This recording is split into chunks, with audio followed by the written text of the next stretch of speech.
नमस्कार. मी गोविंद विष्णू भगत, अंत्रुज महालातील बेतकी माशेल या गावचा सुपुत्र. गोव्यात आज कला संस्कृती क्षेत्रामध्ये एक निवेदक आणि सूत्रसंचालक म्हणून आपण सर्वांनी माझी ओळख निर्माण केलेली आहे. परंतु मी मोठ्या आनंदानं आणि मोठ्या आत्मीयतेनं आपणा सर्वांना सांगू इच्छितो की गोमंतकीय कला आणि संस्कृती क्षेत्रातील प्रथमतः मी एक घुमटवादक आणि घुमटवादन कलेतला एक कलाकार म्हणून तुम्हाला माझी ओळख करून देण्यात मला अत्यानंद होत आहे. मी तळावली गावामध्ये वास्तव्य करत होतो आणि मला अशी दोन गावं लाभली, एक माझी जन्मभूमी, दुसरी माझी कर्मभूमी. आणि तळावली हा गाव माझी कर्मभूमी आहे, जिथं मला कला क्षेत्राची, साहित्य क्षेत्राची आवड निर्माण झाली. आणि घुमटवादन क्षेत्र म्हटलं आणि तो असा काळ होता की घुमटवादन क्षेत्र म्हटलं की तळावली हा गाव आणि तळावली गावामध्ये भिंगी कुटुंबियांचं या क्षेत्रामध्ये जो दबदबा होता त्याचा मी खास उल्लेख करीन. तुम्हा सर्वांना ठाऊक असेलच की गोमंतकीय क्षेत्रामध्ये घुमटवादनामध्ये ज्यांनी स्पर्धात्मक क्षेत्रामध्ये पहिली स्पर्धा गोमंतकीयामध्ये या भिंगी कुटुंबियांनी आयोजित केलेली होती. भिंगी कुटुंबीय आणि त्यांचा भगवेश्वर सांस्कृतिक मंडळ हे त्यांचं घुमटवादन क्षेत्रातील पथक. या पथकाला हा पहिला बहुमान प्राप्त होतो.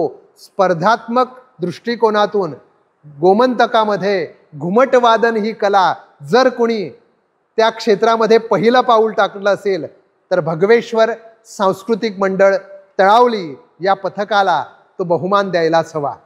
आणि या पथकाचा विचार करताना माझ्या म्हणजे या क्षेत्रातील मला जी जाण आहे त्यामध्ये मला बाप्पा भिंगी, रत्नाकर भिंगी यांचे वडील शांबा भिंगी यांचा पहिल्यांदा मला उल्लेख करावा लागेल. त्यांना मी बघितलं नाही, पण मी जयवंत भिंगी यांना बघितलेलं आहे.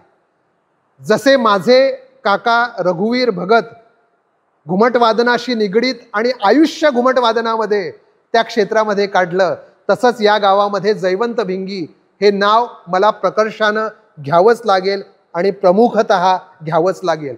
कारण या व्यक्तिमत्वानी उभ्या आयुष्यामध्ये घुमटाला आपल्या आयुष्याचं संचित मानलेलं आहे. आमच्या पिढीला ज्यांनी बहुमूल्य अशी साथ दिली असे आनंद भिंगी हे नाव ज्यांनी ही कला खरं म्हणजे एका पिढीपासून दुसऱ्या पिढीपर्यंत पोहोचवण्यामध्ये महत्त्वपूर्ण योगदान दिलेलं आहे. आणि मग भगवेश्वर सांस्कृतिक मंडळानं त्या स्पर्धात्मक क्षेत्रामधून गोमंतकातील अनेक पथकांना एक मार्ग प्राप्त करून दिला. सावर्डे सार्वजनिक गणेशोत्सव मंडळ त्या काळी या क्षेत्रामध्ये पुढं येणारं पथक होतं.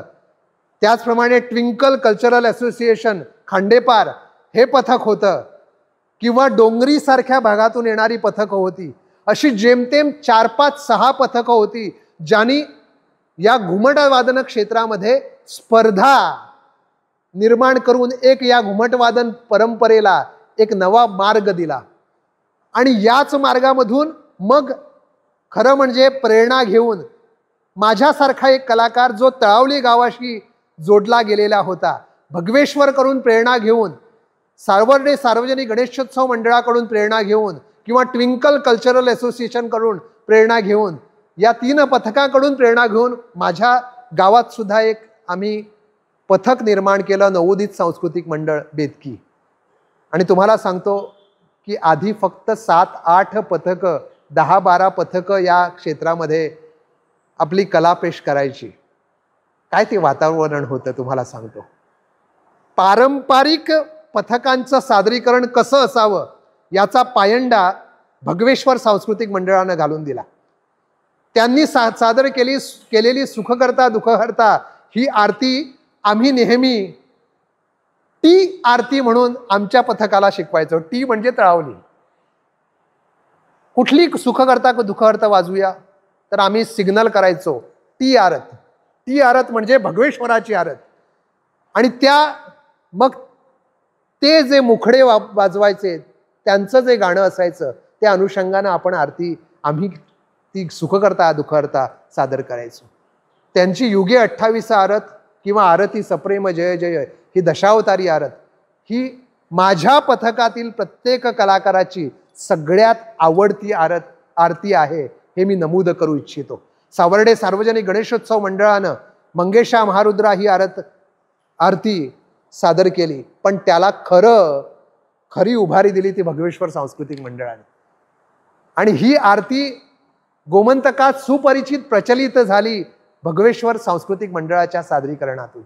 पण त्याला एक पारंपरिकता होती. परंपरेचं जतन करून त्यामध्ये नाविन्य कसं निर्माण करावं हे सावर्डे आणि भगवेश्वर सांस्कृतिक मंडळानं आपल्याला दाखवून दिलं. नाविन्यामध्ये सुद्धा परंपरा जपता येते असं दाखवणारं हे पथक होतं आणि म्हणून त्यांच्याबद्दल आम्हाला अतीव आनंद आहे. त्यावेळी स्पर्धा व्हायची 1993, 94, 95, 96 या वर्षामध्ये एक अशी अटीतडीची लढत होती. शत्रुत्व होतं नावापुरतं, पण त्यामध्ये जो आपलेपणा होता तो वेगळा होता. अशी स्पर्धा व्हायची की एके ठिकाणी भगवेश्वर सांस्कृतिक मंडळ जर प्रथम आला, नवोदित सांस्कृतिक मंडळ बेदकी द्वितीय क्रमांक प्राप्त करायचं. नवोदितला प्रथम मिळालं तर भगवेश्वरला द्वितीय. पण अशी काही तुम्हाला सांगतो आनंदाचं वातावरण की एक जी रग होती वादनातली, एक स्पर्धा अशी जबरदस्त चालायची की आम्ही एकमेकांना पाण्यात पाहत होतो, 100% पाण्यात पाहत होतो. पण तरीही त्यामध्ये आपण परंपरा जपलेली होती, त्यामध्ये एक वेगळं वातावरण निर्माण झालेलं होतं. आणि अशा सकस वातावरणामध्ये जिथं घुमट आरती टिकावी, घुमट आरतीची परंपरा जनमानसात रूढ व्हावी या दृष्टिकोनातून हे सादरीकरण आम्ही करत होतो. सुदेश भिंगी म्हणा, मनोहर भिंगी म्हणा, विष्णुदास भिंगी म्हणा, सगळे कलाकार ज्यांनी सूरज पिंगे सारखा कलाकार जो आज गोमंत भूमीला घुमट वादन क्षेत्रातील नामवंत कलाकार म्हणून प्राप्त झालेला आहे, ही भगवेश्वर सांस्कृतिक मंडळाची देण आहे हेही मी तुम्हाला नमूद करू इच्छितो. आणि सगळ्यात महत्त्वाचं म्हणजे आज गोमंतकात अनेक समेळवादक असतील, पण आमचा बाप्पा शांबा भिंगी हाच घुमटवादक गोमंतकीय समेळवादन क्षेत्रातील अव्वल समेळवादक आहे हे आज मीही सांगू इच्छितो. अशी फार चांगली मंडळी या घुमटवादन क्षेत्रामध्ये आपल्याला प्राप्त होत गेली. आजही घुमटवादन क्षेत्रामध्ये सादरीकरणं होतात, स्पर्धा होतात. पण खरं म्हणजे आम्हाला वाईट वाटतं, एक काळ असा होता की आम्ही घुमटवादन स्पर्धामध्ये जायचो, आम्ही थांबायचो नाही. 2 वाजता 3 वाजता पोहोचलो तर पहिलं पथक बसून निकालाची चिंता न करता पहिलं सादरीकरण करून तिकडनं निघून जायचो. पण आज अशी पथकं आहेत, प्रथम स्टेजवर सादरीकरण करण्यासाठी का बिचकत असतात मला ठाऊक नाही आहे. कदाचित आपल्या निकालावर परिणाम होईल अशी त्यांना चिंता असावी, आपल्याला कोणच ऐकत नाहीत अशी चिंता असावी. पण त्या काळी भगवेश्वर जर कुठे पथक पोहोचलं, प्रथम सादरीकरण करून ते निघून जायचे. आम्ही कुठे पोहोचलो कसलीच चिंता न करता निघून जायचे. पण आज आयोजकांना ताटकळत बसावं लागतं रात्री 8-9 पर्यंत, कारण तिकडं पोहोचून सुद्धा कोणी कला आपली सादर करत नाही, ही शोकांतिका आहे. दुसरी गोष्ट, आपला पारंपरिक बाज आता हरवत चाललेला आहे. आणि त्या दृष्टिकोनातून खरं म्हणजे आम्ही एक वेगळा पायंडा नवोदितनं मांडलेला होता की वेगळ्या तालाची आरती सादर करण्याचा, पण तिकडं परंपरा सोडलेली नव्हती. वेगळा ताल सादर करणं याचा अर्थ परंपरा सोडणं असं होत नाही. शास्त्रीय गायन घुमट वादनामध्ये किती यावं त्याला सुद्धा काहीतरी सीमा आहे, ते राखणं आता गरजेचं आहे असं मी मानतो. म्हणून परंपरेची कास धरूनच आता घुमट आरती सादर करणं गरजेचं आहे. ते सर्व पथकांनी करावं. वादनामध्ये आता नवनवीन पायंडे येत आहेत, त्या पायंडाला अनुसरून आपण आपली कला पेश करत आहात, पण त्यामध्ये परंपरेची कास कोणी सोडू नये असं मला वाटतं. त्याचप्रमाणे घुमट वादनामध्ये एक काळ आपल्याला माहीत आहे की आपले हात जोपर्यंत रक्तबंबाळ होत नाही तोपर्यंत घुमट वादन करण्याची आमची एक खरं म्हणजे त्यामध्ये एक रग होती. हात फुटायचे, एकदाच आयुष्यामध्ये हात फुटला, त्यानंतर तो हात फुटत नाही, कारण ते चामडंच असं व्हायचं की त्याला एक वेगळी आपण काय म्हणतो बळ प्राप्त व्हायचं. मला सुदेश भिंगी यांचं घुमट वादन आठवतं. सुदेश भिंगी किंवा आमच्या पथकाचे प्रशांत नार्वेकर, आशिष भगत हे घुमट वादन करायचे. त्याला एक वेगळी रग होती. ती रग सांभाळत, परंपरा सांभाळत आम्ही सर्वांनी त्या काळामध्ये जो काळच वेगळा होता. स्पर्धा असली तरी, एकामेकाला पाण्यात पाहणं असलं तरी त्या पाहण्यात सुद्धा त्या कलाकाराबद्दल मनापासून आदर होता, पथकाबद्दल आदर होता. त्रिशूल आरती मंडळ सावईवेरे, सुभाष कडेकर यांचाही मी उल्लेख करू इच्छितो. ते अख्खं कुटुंब कौटुंबिक स्तरावर एक पथक म्हणून आमच्याबरोबर यायचं. मुरडी खांडेपारचं पथक म्हणा, कुठलंही, पण आनंदसारखा. त्याचप्रमाणे देवकी कृष्ण आरती मंडळ सुरजित थळी. आज मला मधुसूदन थळी यांचा उल्लेख करावा असं वाटतो. मधुसूदन थळी हे सुद्धा शास्त्रीय बाज असलेलं व्यक्तिमत्व, पण त्यांनी ज्या आरत्यांना चाली दिलेल्या होत्या, त्या चाली आपण आठवून पहा. त्याला शास्त्रीय आणि परंपरा यांचा धागा जुळवून त्यांनी जे सादरीकरण केलेलं होतं. महेंद्र गावकर कुंभारजुवेचे, त्यांनी ज्या चाली बांधलेल्या होत्या त्याला एक वेगळा साज होता. आमचे सूरज पिंगे सुद्धा आपल्या ह्याच्यातनं नवीन चाली निर्माण करतात. त्यांना सुद्धा ती एक झालर असते, कारण याच भगवेश्वरच्या परंपरेतनं आलेला कलाकार आहे. असं परंपरेचा धागा सांभाळून घुमटाची ही कला आपण जोपासणं अत्यंत गरजेचं आहे.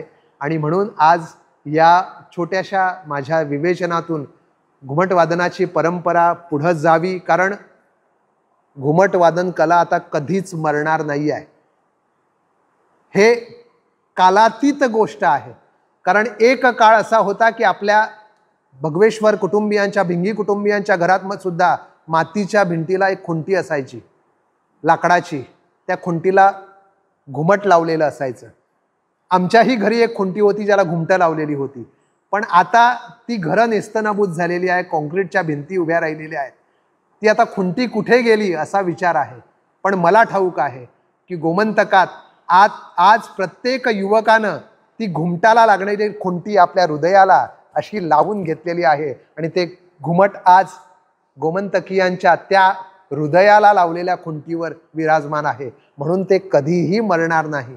आणि म्हणून कविश्रेष्ठ विष्णुसूर्या वाघ जसे म्हणतात की पोटातल्या गर्भावरी घुमटाचा गाज, शिरंतरी झिंजिरतो कासाळ्याचा साज, तणतण त्या डोबावर काळाचे पडघम, अन समेळाची कात वाजे तडम तडम, काळजाच्या ठेक्यावर फुले चंद्रावळ, हरवल्या पावलाना बोलवी जवळ, चंद्रज्योती चंद्रावळ व्याकुळ होऊन, पिशापरी शोधिते की सुरातली खुण, नभाखाली माणावरी वाजते सुवारी, वाजते सुवारी, अन पोटातला गर्भ माये लागतो जिव्हारी, लागतो जिव्हारी, चिचिंग चिंग झिंग, चिचिंग चिंग झिंग, चिचिंग चिंग झिंग, चिचिंग चिंग झिंग. तर तुम्हा सर्वांना आधी शुभेच्छा व्यक्त करतो.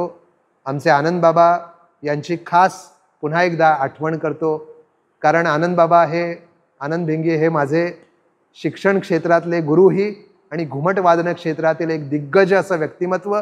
आणि म्हणून त्यांच्या पवित्र स्मृतीला मी वंदन करतो. आनंद बाबा आमच्याबरोबर आजही हवे होते. तर या घुमट वादन क्षेत्रामध्ये ज्या ज्या व्यक्तिमत्वाने योगदान दिलेलं आहे आणि ते देत आहेत त्यांच्याबद्दल आदर व्यक्त करतो. आणि या आजच्या माझ्या विवेचनाला मी विराम देतो. धन्यवाद.